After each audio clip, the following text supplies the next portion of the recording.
Hare Krishna, Hare Krishna, Krishna Krishna, Hare Hare, Hare Ram, Hare Ram, Ram Ram, Hare Hare.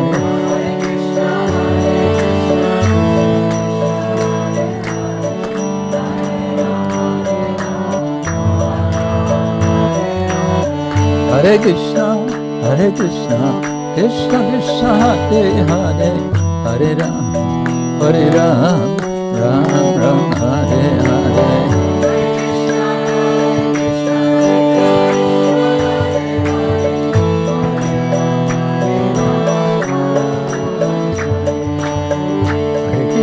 Hare Krishna, Krishna Krishna, Hare Hare, Hare Ram, Ram Ram, Hare Hare.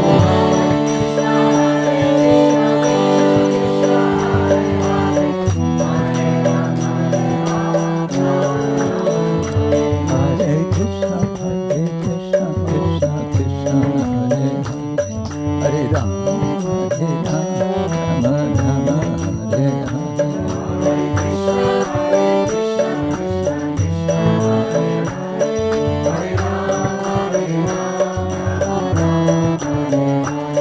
Hare Krishna, Hare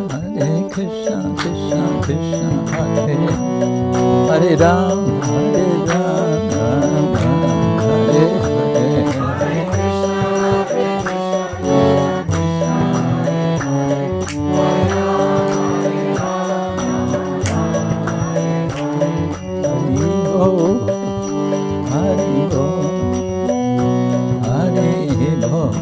Guru Hare Bo.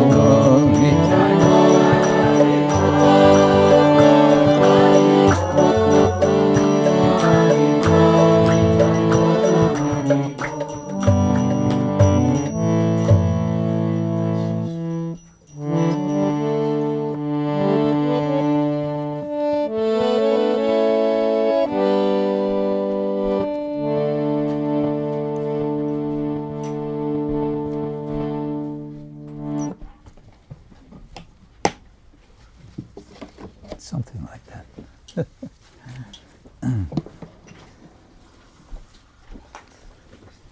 So, Hare Krishna, everyone.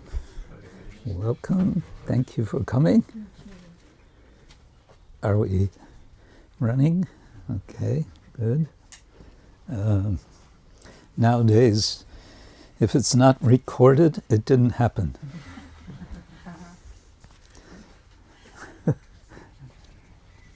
Anyway, so what is our subject? I'm calling this, I haven't even decided if I should call it a seminar or a workshop or a combination of both. It can stay here, I think. We might, who knows, we might want to burst into song at some point. Huh? For the picture, it's okay. Yeah, but I've been calling this Shanti Shanti Shanti, kind of in honor of a tradition which seems to go back to the Upanishads, chanting of mantras ending in Om Shanti Shanti Shanti Hari Om. And I think we all know what the word Shanti means. Or do we? Some people are brand new. The gentleman in the back is brand Brand new. new. That's why you're so shiny. This is Phil from, he's actually doing service at the college now. Ah, very good. And the garden. Very nice. Thank you for coming. I've given, I've facilitated, shall we say, such seminar on this subject. It's been quite some years since I did this last. And over recent months, just talking with devotees, and sometimes they're expressing things that they're dealing with, maybe some challenges, whatever. It leads me to think maybe it's time again for me to share what I think I've found some value in. And also, since I last gave this seminar, we'll call it a seminar, I think I may have learned a bit more myself, and so we may be able to bring some of my own understanding, further understanding into it. I think we should start with an icebreaker. And this is a very simple icebreaker. It involves everyone standing up,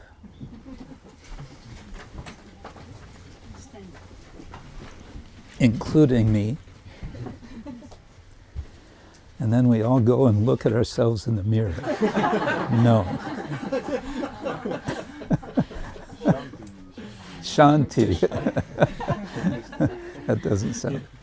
Okay, now what I propose is that we, each and every one of us, go to each and every one of us and simply say, Namaste. Individually, we go around.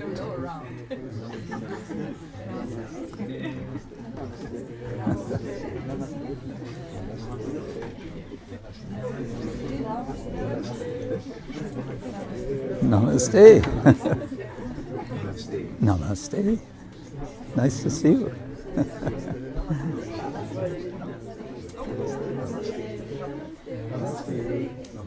Namaste.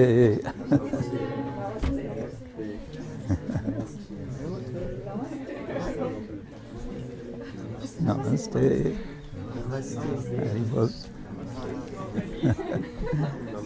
Namaste.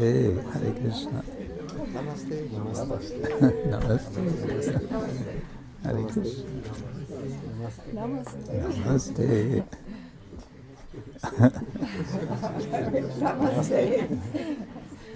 It's interesting. Devotees are flowing around this way. There's some kind of something about the architecture, I think, impels. We can just wait.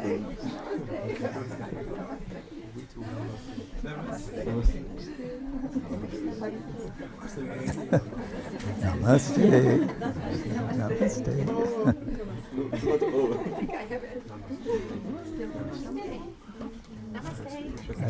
Namaste. Namaste.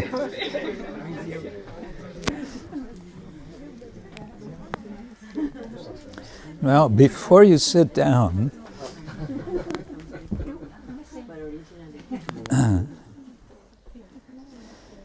this may not work so well on this kind of carpet.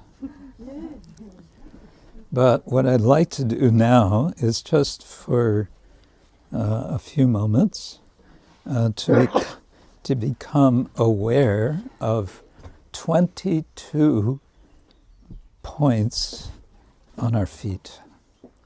What are these 22? Well, most of us have 10 toes. And we also have, behind the toes on the feet, we have the balls of the feet. There's another 10. And there's the heels. 2 heels. So 10 plus 10 plus 2 equals 22. So just on your own, just try to be a little bit conscious of, we're grounding ourselves a little bit here, physically, okay?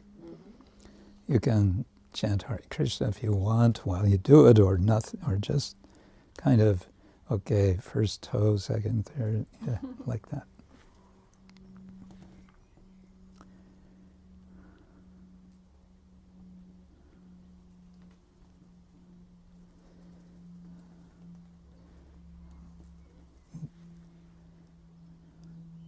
Even the 4th toe. Yeah, all those in-between toes.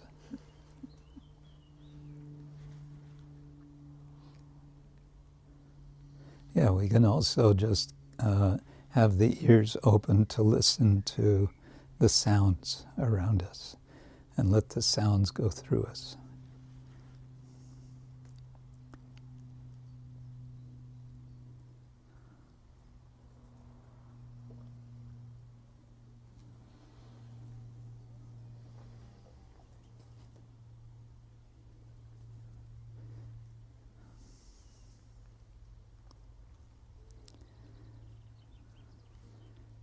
Okay, good. Did you find all 22 points?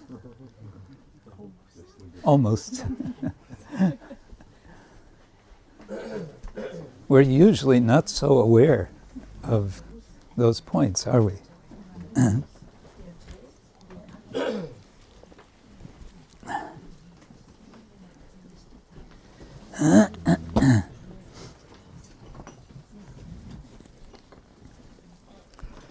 Okay, since we're calling this Shanti, Shanti, Shanti, and we know the translation of this word as peace, I thought the next thing we can do is just, how to call it, a free-for-all word association. What comes to mind? What single words or maybe phrases come to mind do we associate with the idea, with the word peace? Happiness. Happiness. No war. No war. Carefree. Carefree. Patience. Patience. Equipoise. Equipoise. Acceptance. Acceptance. Okay. Safety. Chirping of birds. Chirping of birds. Okay. Yes. Harmony. Harmony. Peace, harmony. Tranquility. Equilibrium. Equilibrium. Yes. Peace. Bliss. Oh, bliss. Okay. Good. Any others? Yes. I thought of the peace formula. Krishna is the friend of everyone. Krishna is the proprietor of everything. The peace formula. Yes. Friend, proprietor, and I forgot the last one. enjoyer. Bhoktanam. Okay. Yeah, the peace formula, which Srila Prabhupada spoke about a lot. He quoted that verse. What's the verse number? 529. He said very peacefully. 529, Bhagavad-gita, right? Bhoktaram yagya tapasam sarvaloka maheshwaram suhridam sarvabhutanam gyatva shantim richati. Richati means attains. Welcome, welcome.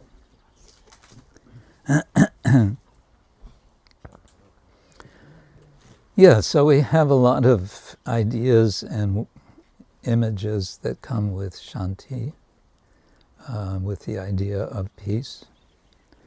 And you could say a sort of basic idea, basic argument, if you like.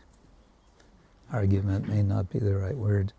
For what I want to do is suggest that peace is a viable and valuable aim for devotees.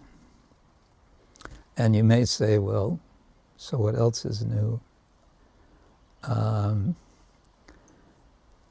think we don't value the aim of peace sufficiently in general, in our society or societies of devotees. We tend to think that peace, we perhaps associate peace in spiritual terms with Brahman realization, and we don't want that. We want something more interesting than that. Yes, and. So I think it's something worth pursuing, especially, as I mentioned before, devotees with whom I speak are not peaceful, some devotees, because of one issue or another in their lives. Something is unresolved. And it seems unfortunate. We want to, if we have challenges in life, we want to address them, and we want to help others also address whatever challenges they have. There are several verses in the Bhagavad-gita that refer to Shanti. Jitatmana prashantasya paramatma samahita shitoshna sukadukeshu tata mana apamanayo. That's in the 6th chapter, verse 7. When the self, the atma, is jitta, when it's conquered, prashantasya, someone who has conquered the self, will be not just shanta, but prashanta, very peaceful. And we can talk about this. We're not talking here about being complacent. It's not about complacency. It's something deeper and higher, if you like. Another verse you might want to look at is chapter 2, verse 66. Na asti buddhir ayuktasya, na chayuktasya bhavana, na cha bhavayata shanta, ashantasya kuta sukam. Meaning? Yes, we're looking at you. No, we're looking.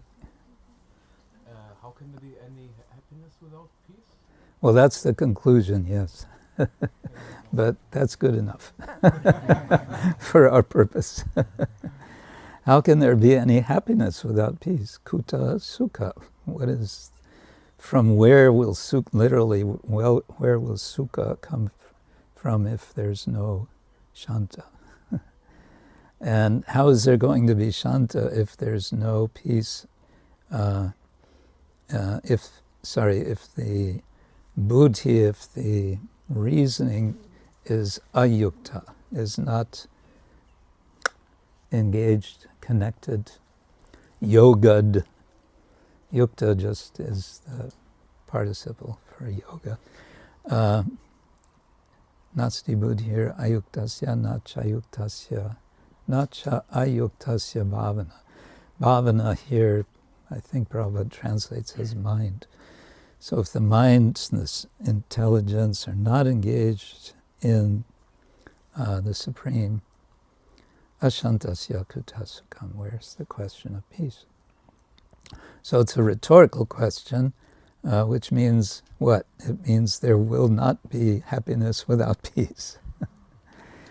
And how many times did Srila Prabhupada promote Krishna consciousness on the basis that it will bring happiness?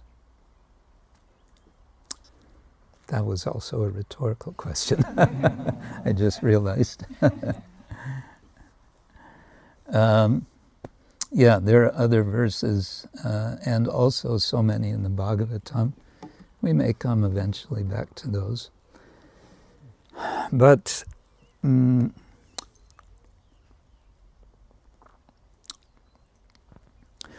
what I eventually want to get to is a specific method which I did not develop, which I am drawing from, and which I've personally found useful. It's a kind of self-help method for dealing with emotions. I would call it emotional management.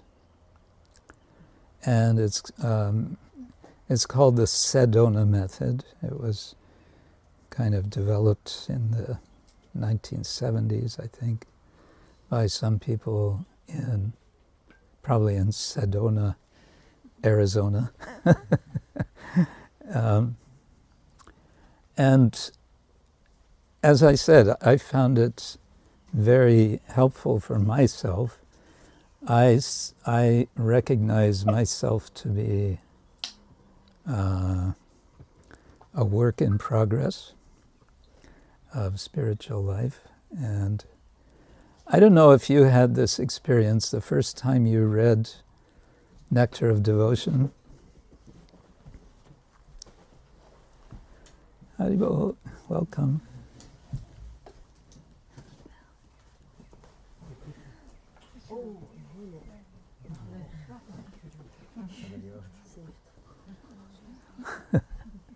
Shanti, Shanti. I don't know if you had this experience. My first time reading Nectar of Devotion, I was madly speculating that maybe I'm on this platform up here. I can, I can relish this and that rasa or whatever. And then gradually, or not so gradually, came the wake up. Whoops, I'm not there at all. Anyone, am I the only one who had that? Yeah. So I'm a work in progress, and I like to think it's a forward-moving progress. But this idea of progress can be a problem, because we think often, or typically in modern life, postmodern life, whatever, in sort of linear terms. And that's not necessarily the way life goes. It's not necessarily the way the jiva functions, we may want to put it like that. I've noticed the structure of the Bhagavatam is in some respects linear, but it's also a kind of spiral. It comes back to the same themes, and it expands the same themes. And it kind of goes up and maybe out, you can say. The simple example of this in the Bhagavatam, just as a footnote, is chapter 3, canto 1, is a list of avatars. Very brief. The verses are all in Anushtup. Continue and come to Canto 2, Chapter 7, and you get somewhat of a repetition of the list of avatars. But now the verses are trishtup, they're longer, and in the case of at least one, maybe more avatars, there will be 2 verses. And when it comes to Krishna, there are 10 verses. So there's a kind of expansion, and I like to say a kind of spiraling. So it leads me to think or to wonder, maybe progress in spiritual life can be better understood as a sort of upward spiral. And this may also help us to avoid discouragement. Devotees sometimes feel like, oh, I'm going over the same track as I've been going for however long. Well, yes, maybe we're going over the same track, but maybe we're not down here, maybe we're up here now. Gradually, gradually, gradually.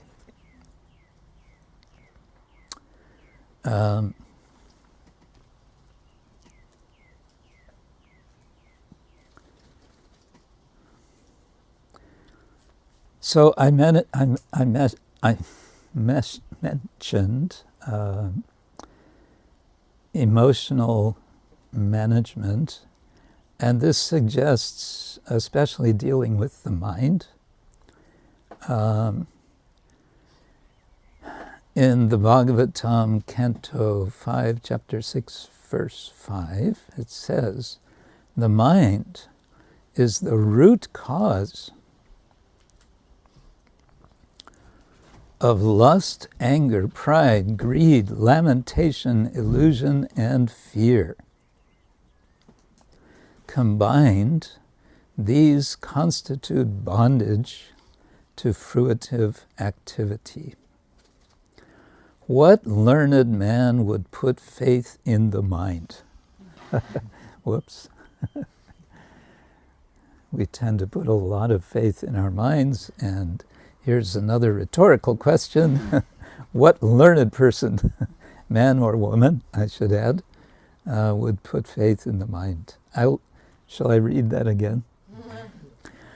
The mind is the root cause of lust, anger, pride, greed, lamentation, illusion, and fear. Combined, these constitute bondage to fruitive activity.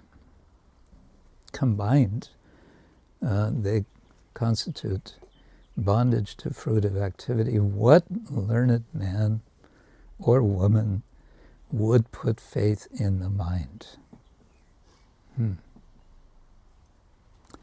Indeed. What did Bhakti Siddhanta Saraswati Thakur say about dealing with the mind? Some rather violent things. Broom, shoes, broom, beating. In the morning broom and in the evening shoes. In the morning broom, evening shoes. Not the other way around. I think it's because the broom is meant to sweep and the shoes is meant to get the dirty things Oh, out.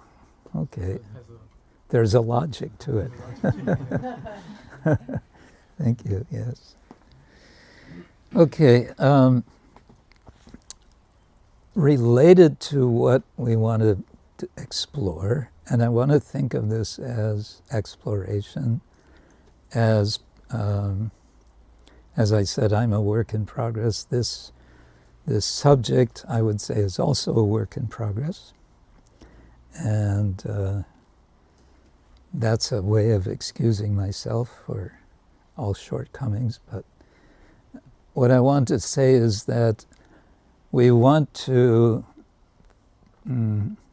explore this in relation to the map, especially the beginning of the map that we received from Srila Rupa Goswami. You're all familiar with this map. Most of us are familiar.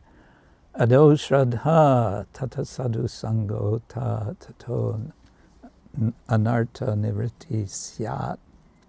tato nishta ruchis tata tata saktis tato bhava tata prema bhudanchati sada kaman ayam premna pradurbhave bhavet krama.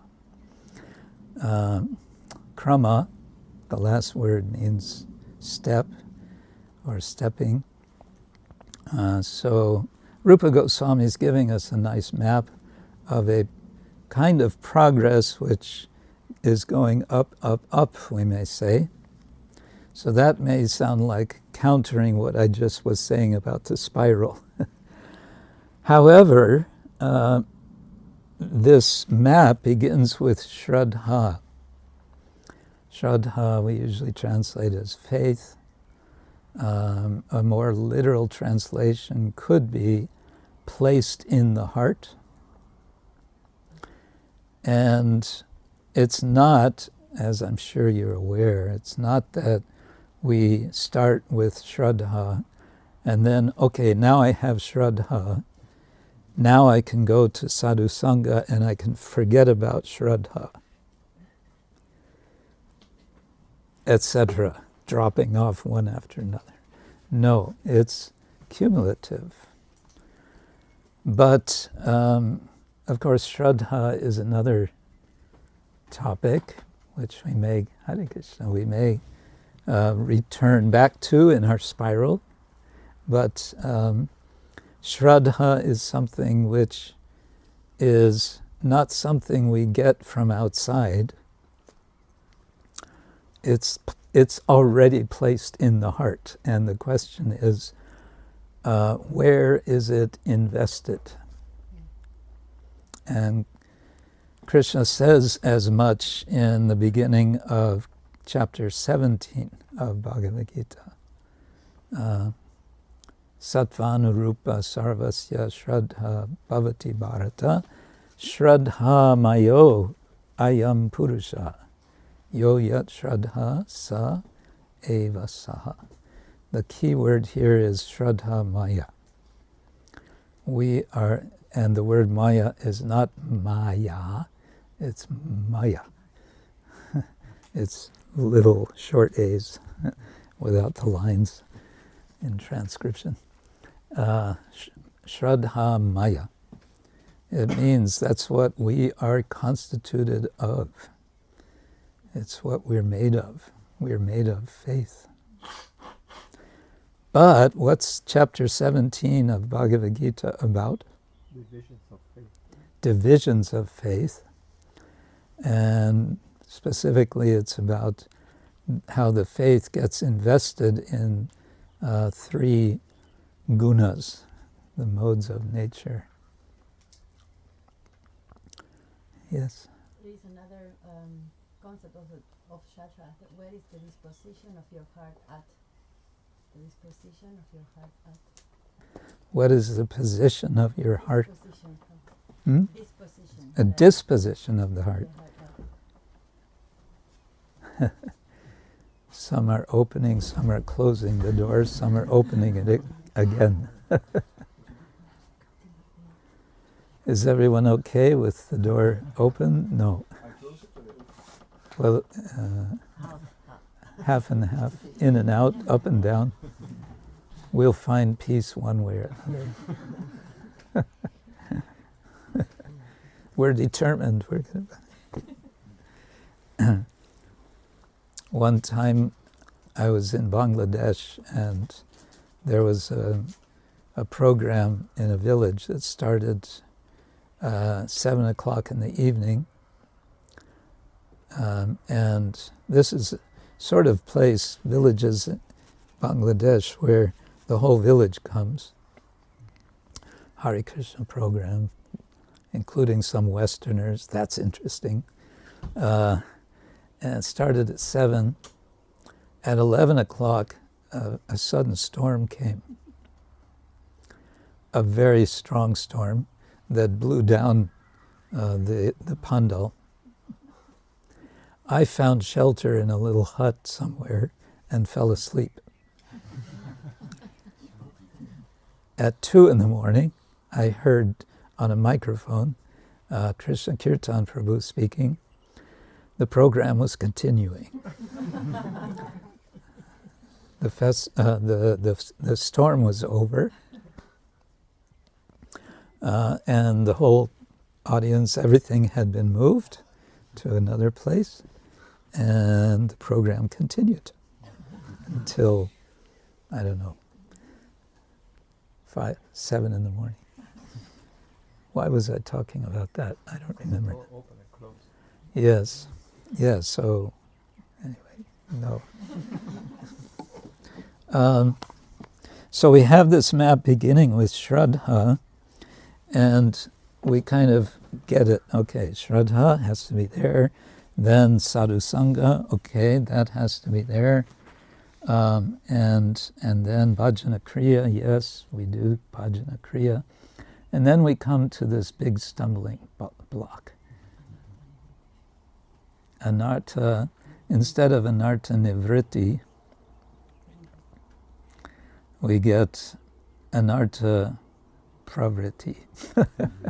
Or we may feel ourselves as coming to some sort of blocking. We rarely hear devotees say, "Oh, I've done it, I'm free from anarthas now."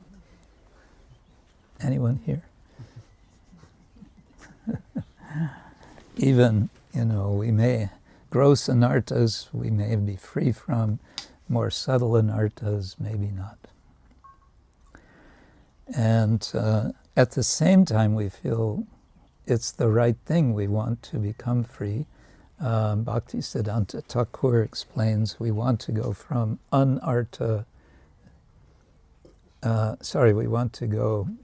we want to attain anartha-nivritti, which means stopping of anarthas, where artha means what's valuable, what's interesting, what's useful, what's meaningful.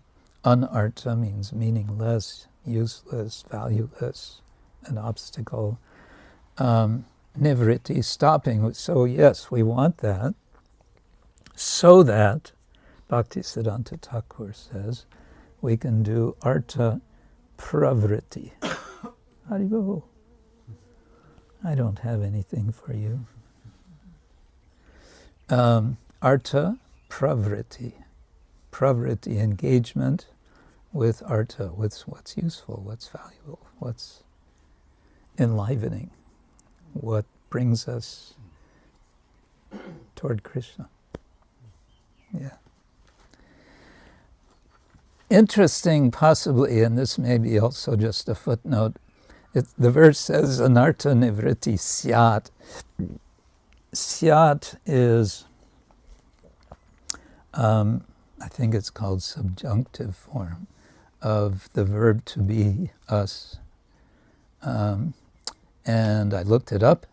It can mean is made possible. So anartha-nivritti syat. So anartha-nivritti is made possible by this procedure. More strongly, it can mean there shall be, there will be anartha-nivritti. Less strong, it can also mean may happen. That sounds like it may not happen also. But again, more strongly, it can mean will take place. These are all, I've drawn these from word for word translations in Prabhupada's books. Sadhu Sangha, Ado Shraddha Tata Sadhu Sangota. Sadhu Sangha, we hear again and again and again and again. Sadhu Sangha is a good thing. It's necessary. What does the word sadhu mean, literally? One who cuts? One who cuts? One who cuts. That's maybe what the scholars would call a folk a folk definition, a folk etymology. Who speaks the truth, like Sat, the eternal? I don't think it can be derived that way. It can just mean good. So also you can exclaim when somebody does a really good deed or makes a very nice performance or whatever, sings very nicely, you can say, sadhu, sadhu. And you can also say that in the feminine form, if you like, for ladies, sadvi, sadvi. Ladies can also be sadhu, either one.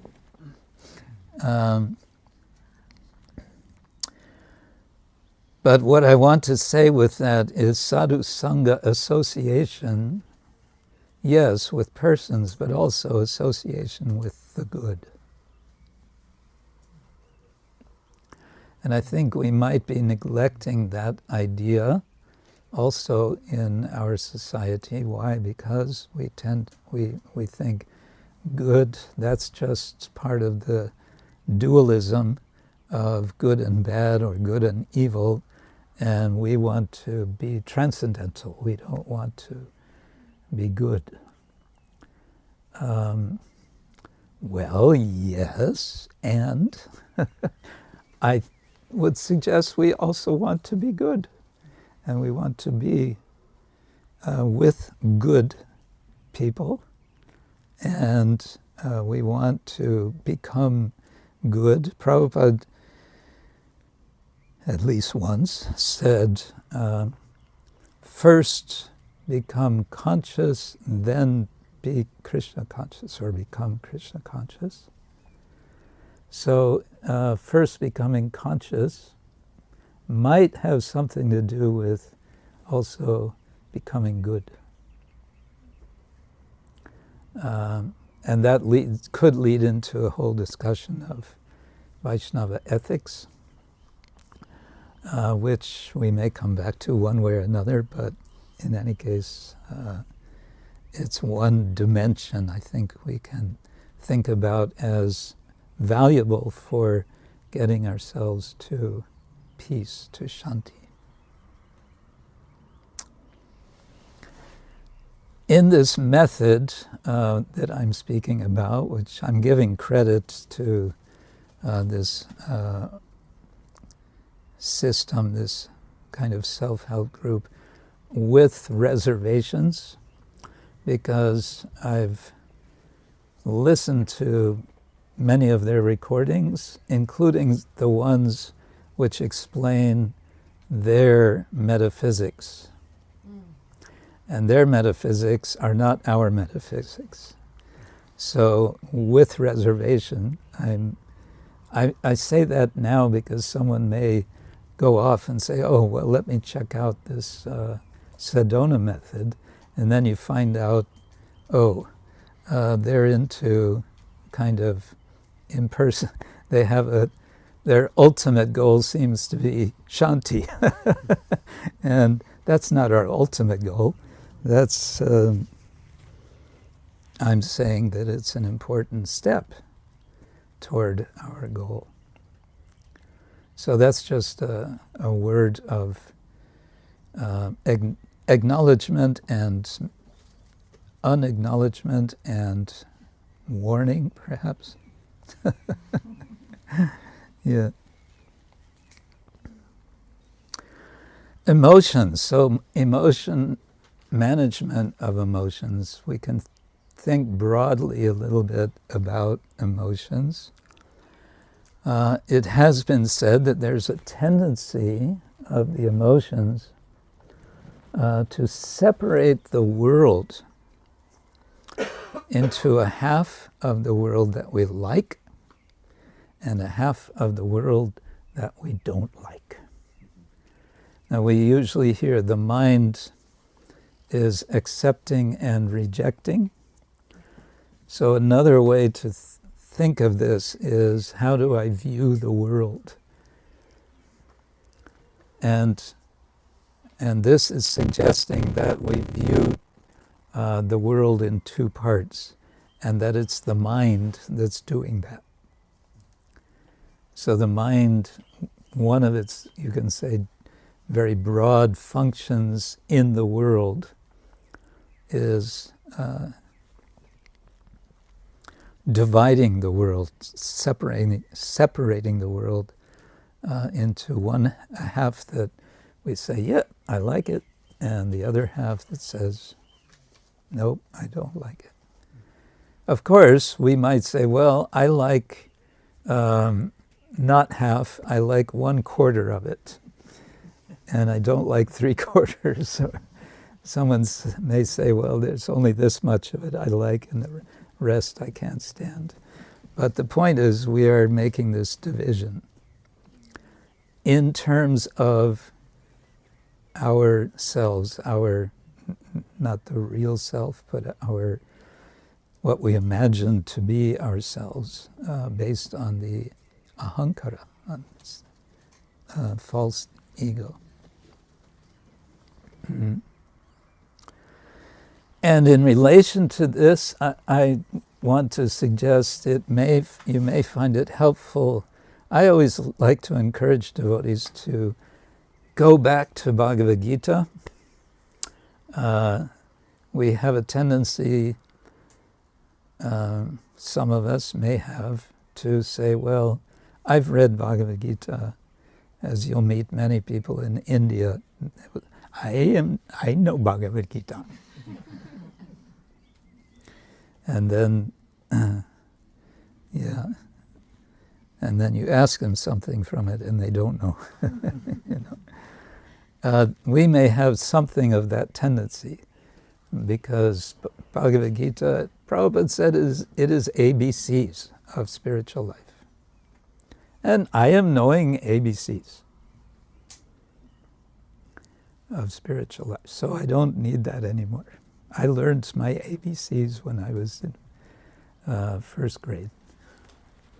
But if we go back to Bhagavad-gita, one I find interesting feature is, well, throughout the Gita, sprinkled throughout, but especially in chapters 2, 3, well, through chapter 6, I guess, there's a lot of emphasis on developing a kind of non-dual consciousness. And we tend to want to brush that aside because we are not non-dualists, we are not Advaitavadins. But what I would suggest is maybe we don't want to neglect. Maybe it is also meant for us to overcome tendencies of this dualism of the mind. Yeah. Mm.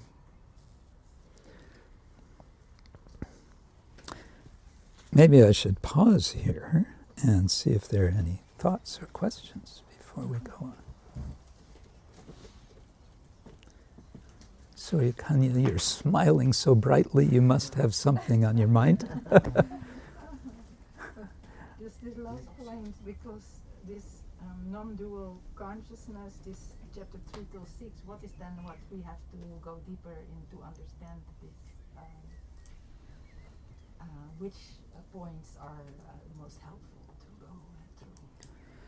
Which points are most helpful to go to a more non-dual conscious? To understand what Krishna wants to say to us. Yeah, go back and keep rereading the first 6 chapters of the Gita. I would say like that.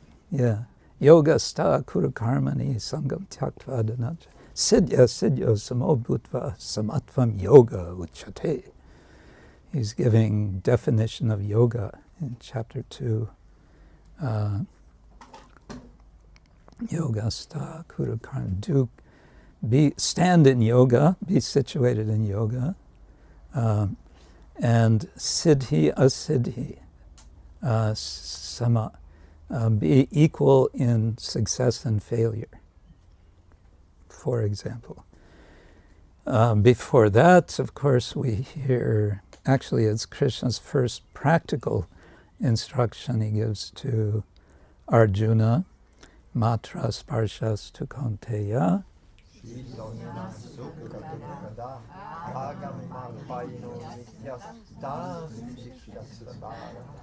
We all know that verse, but do we do it? And it's a strong statement. Krishna says titikshasva, which is an imperative. Tolerate. And what should we tolerate in that verse? Shita and ushna. When it gets a little cold, I'm bundling up. Ushna, when it's hot. Krishna is saying tolerate. Shitoshna, sukha, happiness. Dukkha, the opposite. Agama, apayina. They're coming, they're going, Krishna says. And therefore tolerate. So like that, there's a fair number of verses that I call it therapeutic non-dualism or non-duality. That there's a kind of therapy to balance the mind so that we can advance. Yeah? Yeah. Anything else? Yes. Just a thought. We were mentioning the importance of associating with the good. Mm-hmm. I guess is a way of upliftment. I was just thinking how when we view others, we can also associate with their good qualities. That was just something that came to me when you were talking. So instead of seeing the bad qualities and that actually pulling us down as well, because our own bad qualities get emphasized and so on. Yeah. Rather try to associate with the good qualities of others, and at the same time also see the good qualities in us that we might have, and that is uplifting, because many times the bad qualities can really become like depressing, and then lamentation comes, and then the mind gets completely disturbed. So. Yes, good points. Now the only problem is I don't think this heard what you said, the recording. Do we have an additional microphone? To repeat. So you were mentioning the associating with the good, so perhaps a point of seeing the good in others and associating with that part of others rather than focusing on the bad, and at the same time seeing the good in ourselves and focusing on that rather than feeling discouraged with our own bad qualities, and that leads to lamentation and mind gets disturbed. Yes, give credit where credit is due to ourselves. That's very important. Yes. I've read in the 11th chapter, Krishna says to Uddhava that it is actually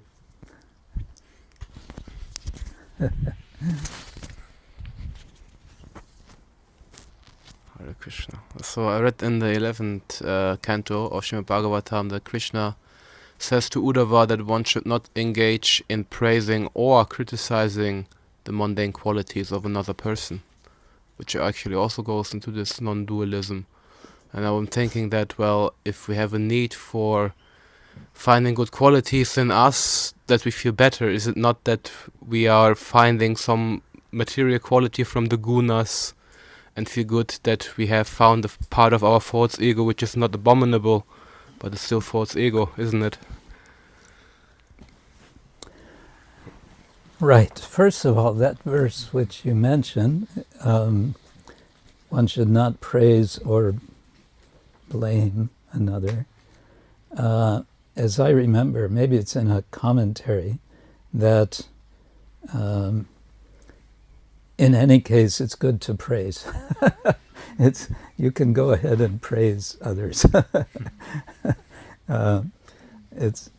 you shouldn't praise or blame, but actually you can praise. Something like that. Or else it's in the next verse. Anyway. I think the that... logic in praising? Huh? What's the logic in praising? The logic Behind the praising? Why we should praise? we're acknowledging something of value. And by acknowledging what's of value, we are enabling ourselves and the other person to continue valuing that and possibly to expand the value. Much of chapter 18, Krishna is obviously describing the gunas as a hierarchy with the mode of goodness on the top and the others below, suggesting that it is desirable for us to pursue the mode of goodness as a foundation from which to spring to transcendence. So it's not that we reject the mode of goodness. It's very much valued.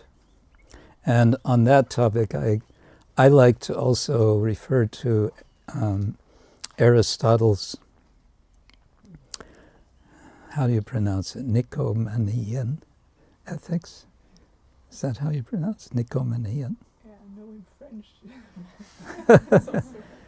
What is it in French? Éthique and Nicomac. Huh? Nicomac. Nicomac. I think English Nicomachean. Yeah. Anyway, in his book about ethics, famously he talks about the middle way, let's say, and two extremes from the middle way. And what he is suggesting is that if we speak in terms of we're familiar with goodness, passion, ignorance, instead of kind of putting like this, higher and lower, we think of goodness in the middle and passion on one side and ignorance on the other side. And I think Aristotle's first example is courage. So courage is a good virtue. It's all about what's called virtue ethics. And he's saying courage, everyone will agree, courage is a good thing. Rashness, doing something rash, obviously dangerous. You may say, well, he's courageous. No, he's rash. So that would be mode of passion. And then mode of ignorance would be, what's the word? Danger. Reckless? Reckless? No, not reckless is passion. Timidness or something like that would be on the other side. So what's wanted is the middle. And the middle is the place of balance. And balance, getting back to our subject of Shanti, I think balance is not a bad thing for peace. But balance is something which is constantly, it's a matter of, you don't just get it and then you have it. It's something you always have to maintain. Anyone who rides a bicycle knows this.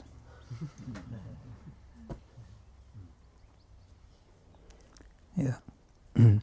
But if we ride bicycle, we find it's quite easy, right? When we were children just learning, it was quite a challenge. But then we eventually learned, and you don't even think about it, really, unless something sudden happens. But generally, it's just like riding a bicycle. And when you're balanced on the bicycle, then you can, if I may extend the analogy, then you can go somewhere very nicely. So from the mode of goodness, we can go to Krishna.